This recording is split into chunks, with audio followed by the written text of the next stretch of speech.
सोचिए, एक ऐसी धरती जहां सदियों से एक ही आवाज गूंज रही हो, एक ही दावत, एक ही चेतावनी, और लोग हर बार उसी आवाज को ठुकरा दें।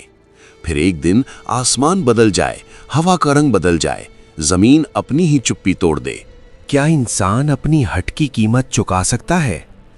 क्या रहमत और अजाब एक ही वक्त में उतर सकते हैं?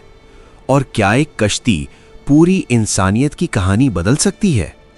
आज हम बात करेंगे हजरत नूह अलैहिस्सलाम की कश्ती की और उस पानी के वाक़े की जिसने तारीख का रुख मोड़ दिया। हजरत नूह अलैहिस्सलाम अल्लाह के उन रसूलों में से हैं जिन्हें कुरान ने साफ तौर पर कौम की तरफ भेजा गया पैगंबर कहा। कुरान बताता है कि उन्होंने अपनी कौम में लंबे अरसे तक दावत दी, तौहीद की दावत, अल्लाह की इबादत की दावत और शिर्क से बचने की चेतावनी। ये वाक़या महज एक वाक़या नहीं है, ये इंसानी जिद, सब्र, रहम और इंसाफ की जिंदा तस्वीर है। आज हम बयान करेंगे कि कुरान और सही अहादीस हमें क्या बताती हैं, बगैर किसी कहानी के, बगैर किसी मुबालगा के, सिर्फ वही जो अल्लाह और उसके रसूल सल्लल्लाहु अलैहि वसल्लम ने फरमाया। कुरान कहता है कि हजरत नूह अलैहिस्सलाम अपनी कौम के दरमियान बहुत तवील अरसे तक रहे। साल नहीं, दहाइयां नहीं, लेकिन सदियों के करीब। दिन के वक्त उसने पुकारा, उसने रात को पुकारा, खुलेआम, और उनकी पुकार एक ही थी, अल्लाह की इबादत करो, उसके सिवा किसी की इबादत ना करो। लेकिन कम्युनिटी का रद्द अमल एक ही था, रद्द करना, तंज और जिद। कुरान कहता है कि हजरत नूह अलैहिस्सलाम जब भी उन्हें पुकारते तो वो अपने कानों में उंगलियां डालते, वो अपने चेहरे को कपड़ों से ढांप लेते और वो मजीद मगरूर हो जाएंगे। ये अचानक इनकार नहीं था, ये एक मुसलसल जिद थी, जिद की वो किस्म जो इंसान को सच्चाई से मजीद दूर ले जा। वक्त गुजर गया, नूह की दावत का सिलसिला जारी रहा, लेकिन मोमिन थोड़े ही रहे। कुरान हमें यह भी बताता है कि आखिरकार नूह ने अल्लाह से दुआ की, एक दुआ जो गुस्से का नतीजा नहीं थी, ये इंसाफ की पुकार थी। उसने कहा, ए रब, मेरी कौम ने मुझे झुठलाया, अब मेरे और उनके दरमियान फैसला करो।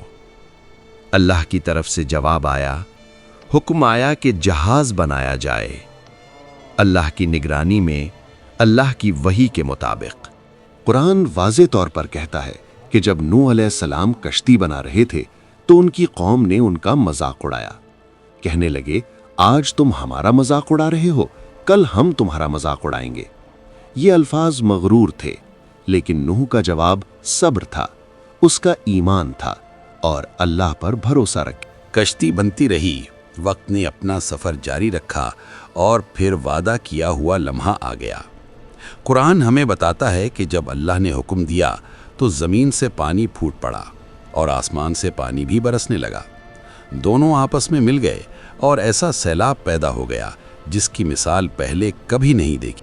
नूह अलैहिस्सलाम को हुक्म दिया गया कि वो हर किस्म के जानवरों से जोड़े लेकर मोमिनों को कश्ती में सवार करें, यहाँ तक कि अपने घर वालों से भी, सिवाय उनके जिनके बारे में फैसला हो चुका था। यहाँ कुरान एक तल्ख हकीकत बयान करता है, नूह अलैहिस्सलाम का भी एक बेटा था जो ईमान नहीं लाता था।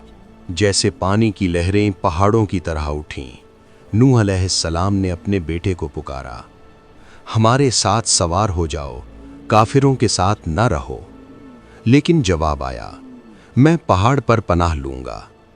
नूह अलैहिस्सलाम ने फरमाया, आज अल्लाह के हुक्म से मुझे बचाने वाला कोई नहीं।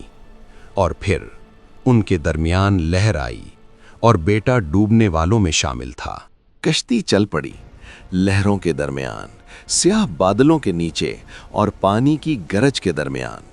कुरान कहता है कि अल्लाह ने ज़मीन को हुक्म दिया कि वो अपना पानी निगल ले और आसमान को रुकने का हुक्म दिया। पानी कम हो गया, फैसला हो चुका था। कश्ती जूदी पहाड़ पर रुकी और कहा गया कि जालिम कौम तबाह हो गई है। ये लम्हा सिर्फ नूह की कौम के नसीब में नहीं था, ये हर उस कौम के लिए सबक था जो हक को झुटलाती है। नूह अलैहिस्सलाम ने अपने रब से दुआ की, لیکن اللہ نے صاف صاف کہہ دیا کہ جو لوگ ایمان نہیں لاتے وہ آپ کی امت میں سے نہیں ہیں۔ یہ انصاف کا قانون تھا اور رحمت کا بھی۔